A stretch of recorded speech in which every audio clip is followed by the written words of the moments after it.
What's up, guys? Today we're going to look at the Eldar Farseer. Hey guys, this is Jasper with Exilian Wargaming. Today we're going to be looking at the Eldar Farseer. Specifically, we're going to look at the Farseer's stat lines, its abilities, different war gear options. Then we'll go ahead and take a peek at the psychic powers it can take, different craft worlds that might be good with it, relics, warlord traits, and stratagems that you can use with the Farseer, and just other general tactics. So let's get into it. Alright, so the Farseer has a movement of 7, weapon skill and ballistic skill of 2+, strength 3, toughness 3, 5 wounds, 2 attacks, leadership 9, and a 6+ save. This is a single model equipped with the Shuriken pistol and Witchblade. Its abilities include Ancient Doom and Battle Focus. Its unique abilities are the Ghost Helm, Rune Armor, and Runes of the Farseer. This model can also attempt 2 psychic powers in each friendly psychic phase and attempt to deny 2 psychic powers in each enemy psychic phase. It knows Smite and 2 psychic powers from the Runes of Fate discipline. It may replace the Witchblade with the Singing Spear, although that's something that kind of blows, I'm going to be honest with you. The Ghost Helm ability is an ability that lets you roll a d6 whenever this model suffers a mortal wound. On a roll of a 5+, that wound is ignored.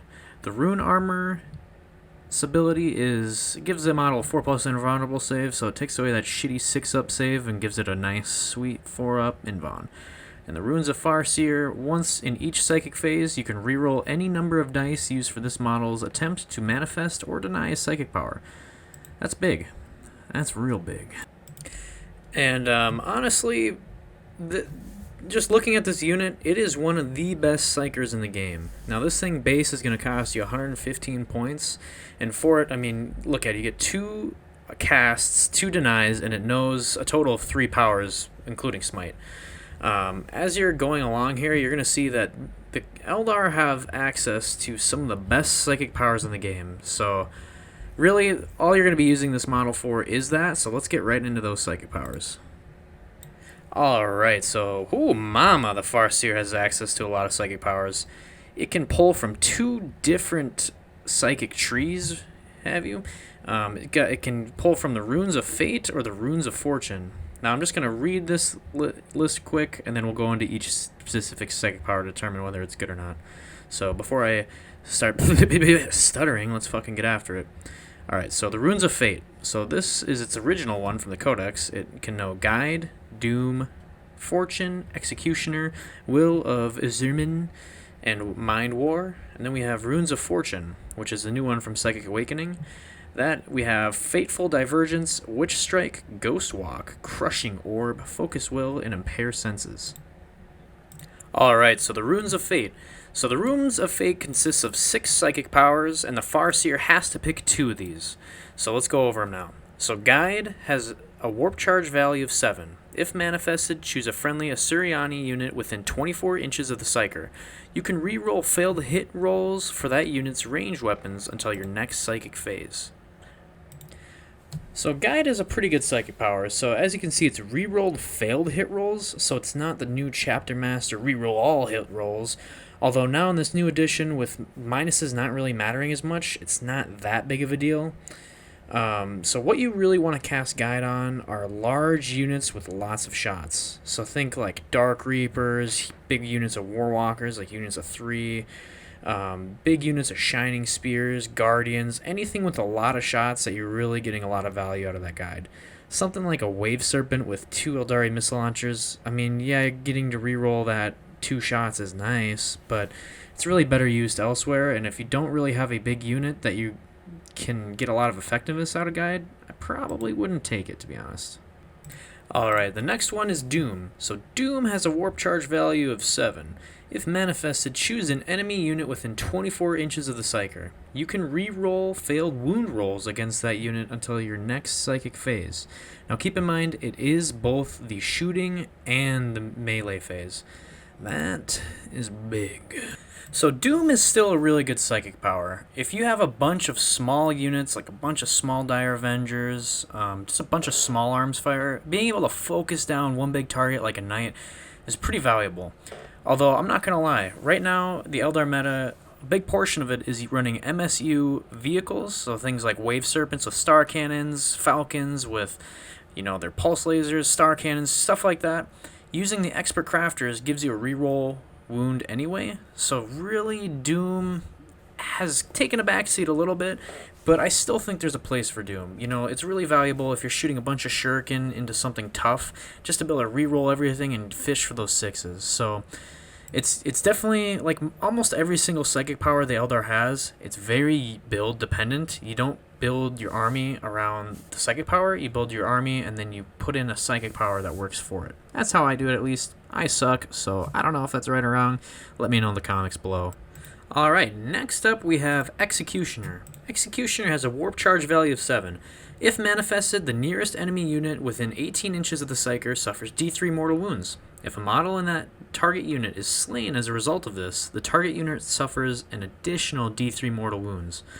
Now notice how it doesn't say visible enemy unit, it's just within 18 inches. So if something's hiding behind a wall, oh fuck out of here, you're getting fucking execution, bitch. So this is a really good psychic power. I mean, anytime you have the ability to do 2d3 mortal wounds, it doesn't sound, 2d3 mortal wounds, oh, whatever. It's pretty good. Now, combine this with Smite, you could be potentially doing 3d3 mortal wounds to a target per turn. Honestly, a lot of times if don't really have a psychic power to pick, I'll pick Executioner, I'll freaking ride up that Farseer, throw a Smite down, lay a little Executioner, do a little 3d3 mortal wounds. That's pretty mean, I'm not gonna lie. Alright, so next we have Fortune. Fortune has a warp charge value of 7. See a pattern? If manifested, choose a friendly Asuryani unit within 24 inches of the Psyker. Until your next psychic phase, whenever that unit suffers a wound, roll a 6, or a d6. On a 5-up, that wound is ignored. So basically, you're giving a unit 5-up feel no pain. Again, with the pattern with these Farseer psychic powers, you don't need line of sight. This is really big. I mean, you're basically, with the shrunken down board, 24 inches, you're kind of yeeting a fucking feel no pain across the board. Now, a lot of times I like to run the Farseer kind of with the unit that I'm fortuning anyway. Fortuning anyway. But, yeah, I mean, there's not much really else to say other than a 5-up feel no pain on something like a big unit of Wraiths, on a big Warlock Conclave. I mean, you can do this on a vehicle, too. Oh, you got a Wraith Knight, even though it sucks, throw a 5-up feel no pain on there. You feel a little less pain, if you know what I mean. So the next power is Will of Asurion. However you say that. Will of Asurion has a warp charge value of 5. If manifested, friendly Asuryani units automatically pass morale tests while they're within 6 inches of the Psyker until your next psychic phase. You can also add one to denies. You want to talk about broken. You want to talk about the reason people hate Eldar. You want to talk about why we're weeaboo pieces of shit. This is not it. This power blows ass. I mean, really the only thing I could think of the usefulness of it, why you wouldn't take any of these other way better psychic powers, is if you're running just huge blobs of Guardians or something. And even now, I mean, why would you run that? You have a developmental disorder? Why are you running that? Stop. Alright, so the last power, Mind War. Mind War has a warp charge value of 7. If manifested, choose an enemy character model within 18 inches of the Psyker. Each player then rolls a d6 and adds their model's leadership characteristic to the result. If your score is higher, that target suffers a number of mortal wounds equal to the difference between the scores. Now, I mean, it's not absolute garbage trash, but I mean, when you look at different things like Executioner or Guide or Doom or Fortune or anything else, you kind of look at, I don't really like, I don't like having to cast something and then still needing to roll a die and have it go well. There are things you can do to kind of, cheese your way into a really good score. You could buff it with a Warlock power. We can cover in a different video. You can buff it, or you can debuff that character by throwing some Hemlocks next to it, -2 leadership, -2 leadership. But really, I mean, that's kind of gimmicky. You're relying on a lot just to do some mortal wounds. I probably wouldn't take it, especially now that characters are even harder to hide. Really not worth it. But it could be fun, it's not like Will of Asurion where you just look at it and you say, why? Why, GW? Why?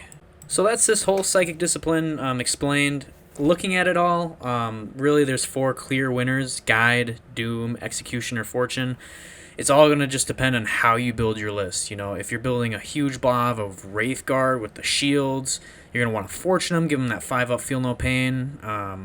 If you're, you just want a Psyker to go around and be annoying, Smite and an Executioner, not a bad idea. You know, throwing a Doom on there if you really want to hammer something down to the ground. If you got some Dark Reapers, Guide's never a bad move. It just all depends on how you build your list. So let's go on to the next Psychic Discipline now.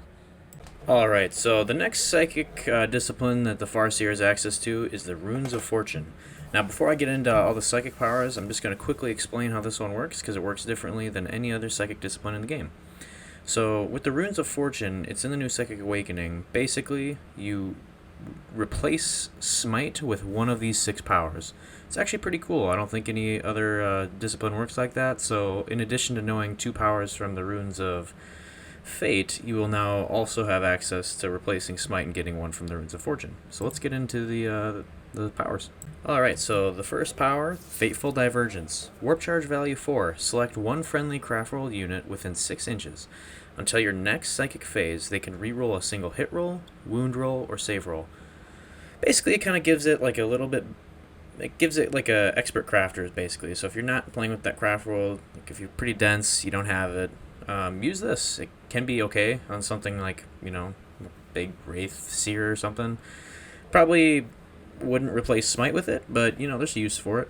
Alright, and so the next one is Witch Strike. So Witch Strike has a warp charge value of 4. Add 2 to the damage characteristic of this Psyker's melee weapons. This is garbage. Don't ever do this. Just don't. So the next one is Ghost Walk. Has a warp charge value of 6. Select one friendly craft rolled unit within 6 inches, and until your next psychic phase, add 2 to their charge rolls. This is the one that most people will take. One of the 2 that most people take. So this is pretty dang good. It does require you to be within 6 inches of what you want charging, and generally your psychers don't want to be charging. There are obviously exceptions. But this is really handy for getting things out of Deep Strike, just that little bit of oomph. A 9-inch charge is pretty rough, but if you make it a 7, at least it's average, with a reroll, even better. But yeah, that one's not bad, but you definitely want to build around it. The next one is Crushing Orb. Has a warp charge value of 6. Select one enemy character within 18 inches and visible to the Psyker. Roll 3d6, each 5-up is a mortal wound. I don't love that.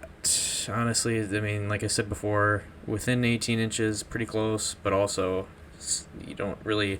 Characters can't hide as well, and, 3d6, 5-up is a mortal wound. On average, you'll get 1 mortal wound. Woo! Why not just take your Smite?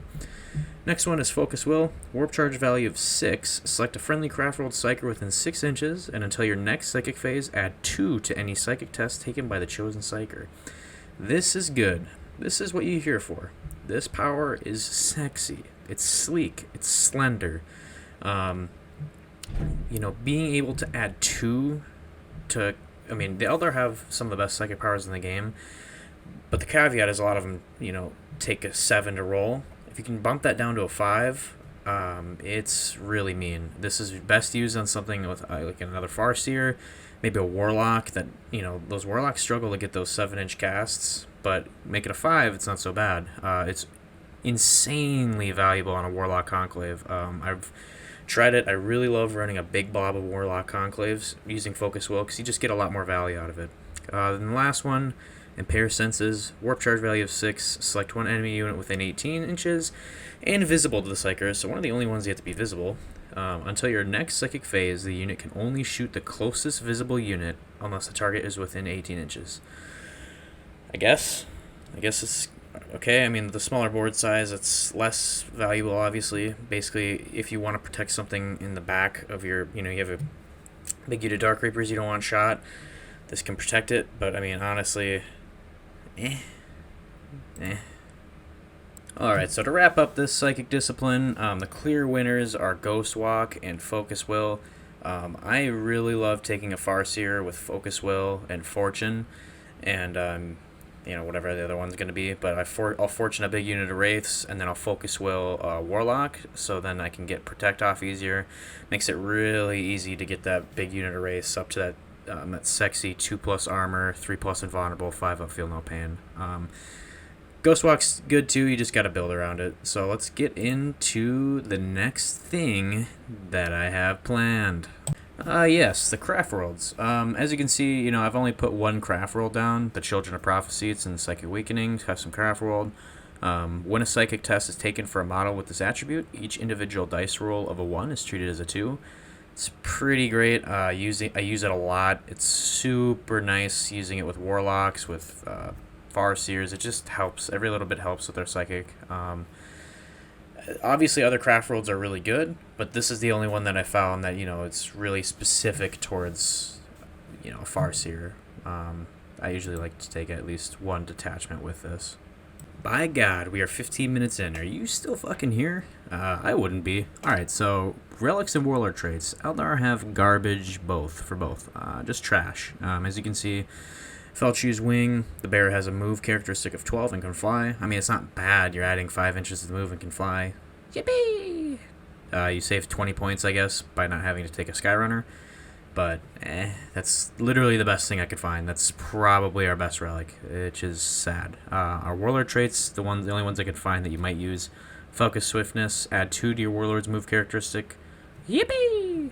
And Seer of the Shifting Vector. Once per battle round, you can reroll a single hit roll, wound roll, save roll, psychic test, or deny the witch test. Literally, you would only take this if you want, I guess, because you already get a free reroll with the other thing. And so you basically, on the odd chest, you fail one, you have to reroll it, and then your next psychic test, you fail it again. This lets you reroll it for free. Yippee! Yeah, not great, but, you know, it is what it is. Eldar make up for it with our stratagems, which we'll get onto next. Alright, so relevant stratagems. We've got some pretty good ones. So we'll start out with Forewarned for 2 CP. Use a stratagem immediately after your opponent sets up a unit on the battlefield that is arriving as reinforcements within sight of one of your craft roll units that is itself within 6 inches of a friendly craft roll Farseer. Your unit can immediately shoot at that enemy unit as if it were the shooting phase. This is basically Dark Reaper porn. And what do I mean by that? What I mean is basically, if you're already taking a Farseer and having it near Dark Reapers, you're probably using Guide. So someone pops down, you know, a Knight, because everybody just gets to, you know, 9th edition, everybody just gets to Deep Strike, because GW's like, hey, Eldar are really good at, you know, mobile things. So is you! Yeah! So basically this lets you, you know, you pop down Magnus because you're super clever. Well, fuck you. I'm going to fucking shoot your ass. Pretty good. It's less, you know, if you're shooting with like a 1 Wave Serpent, it's really not, I don't know if it's worth the 2 CP. Can be. I don't know. It's cool. Cool power. Let's move on. Unparalleled Mystery, 1 CP. Use a stratagem when a Suriani Farseer successfully manifests their last psychic power in a psychic phase. That unit can attempt to manifest an additional psychic power this turn. 1 CP is not bad. Very niche, as a lot of our stratagems are, very situational, but if the time ever comes where you really need that to use your 3rd power, boom, 1 CP, you got it. Let's move on. Seer Council, 1 CP. Use a stratagem in your psychic phase if a Craft World Farseer unit is within 6 inches of another friendly Craft World Warlock unit. You can add 1 to the results of psychic tests you take for the 2 units for the rest of the phase. This is phenomenal. I use this almost every game. This takes your casts from 7 down to 6, which the math on that is great. I use it every single frickin' game. I recommend you do the same. If you are smart and you have a Warlock, and you're smart and you have a Farseer, put them together. Great marriage. Alright, move on. Runes of Witnessing, 2 CP. Use a stratagem at the start of any phase. Select a Farseer from your unit, from your army. Until the end of the phase, you can reroll all wound rolls of 1 for friendly craft roll units within 6 inches of that Farseer. Again, very niche. Very niche. It's at the start of the phase, so you really gotta know that you basically have to plan for it. But, I mean, if you ever want those reroll 1s, you know, we're not Space Marines, we don't innately get that. It's a good way to cheat yourself into that. So, let us move on. Alright, so to recap this whole video, basically, the Farseer is a super flexible unit. I always take at least 1 Farseer per list. Try and do 2, because you can do different things with it. You can make it an offensive threat. Smite plus Executioner for 3d3 mortal wounds. It's really good. If you haven't tried that, please do and get back to me, because it's insanely good. Guide and Doom are great to help eliminate tough targets. Like I said earlier, a Knight, fish for sixes, a Shuriken, every little bit helps. Rerolling wounds is fantastic. Fortune is another thing that's just sexy, especially, big thing people are running right now. Huge units of Wraithblades with the Axis. So, you fortunate. You freaking do the Seer Council strat. Now you have a 2+, 3++, 5+++ unit. Toughness 6, 3 wounds. No one shoots at that, I'm telling you. They take 2 shots, they say, fuck that, I'll just fucking shoot nothing. I don't care, I'll fucking die. I hate shooting that. It sucks. Focus Will is fantastic. Like I said before, I really like running I'll run a single Farseer with Focus Will, Fortune, and just some other random ass power. Doesn't matter, I'm only using 2. I'll Focus Will a Warlock, I'll Fortune the Wraithblades. Boom, you just have a Death Star. Alright, so that's about all I got. Alright guys, thank you for watching. As always, if I made any mistakes, please let me know. Do you have any feedback? How do you run your Farseers? Let me know in the comments. This is my first video, so that's why it's 25 fucking minutes long. Jesus, man. I'm gonna tell you, Auspex Tactics makes this look easy. I thought this would take 5 minutes. This took me like 3 days. I didn't drink water, I just did this. So just let me know what you think. I'll try and do more unit reviews, but like I said, this takes me 6 years and a day to do, so we'll see. We will see. Alright, catch you guys later.